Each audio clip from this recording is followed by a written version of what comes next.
నాన్న, నా మొదటి జీతంతో నీకోసమనే బ్రాండ్ న్యూ మొబైల్ ని తెచ్చాను. థ్యాంక్ యూ రే నాన్న, కానీ నాకు దాన్ని ఎలా యూజ్ చేయాలో తెలీదు. ఇంటర్నెట్ అప్లికేషన్స్ ని ఎలా యూజ్ చేయాలో నేను నీకు నేర్పిస్తాను.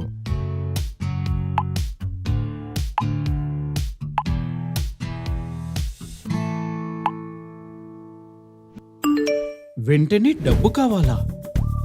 విజయ్ నా బెస్ట్ ఫ్రెండ్, తప్పకుండా వాడికి వెంటనే సాయం చేయాల్సిందే. నేనిప్పుడే తనకి డబ్బు పంపిస్తాను. మొబైల్ పేమెంట్లు లైఫ్ ని చాలా ఈజీ చేసేశాయి. హాయ్ విజయ్, హెల్త్ ఎలా ఉంది ఇప్పుడు? ఇంతకీ ఏమిటి ఆ మెడికల్ ఎమర్జెన్సీ?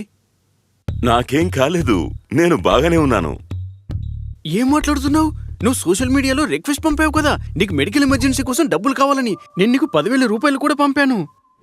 కానీ నేనెవర్ని సహాయం అడగలేదు, ఎవరిని డబ్బు అడగలేదే. సోషల్ మీడియాలో రిక్వెస్ట్ చూసి నిజమనుకుని నా ఫ్రెండ్ ఏదో కష్టంలో ఉన్నాడని 10,000 రూపాయలు పంపించా. నేను మోసపోయా.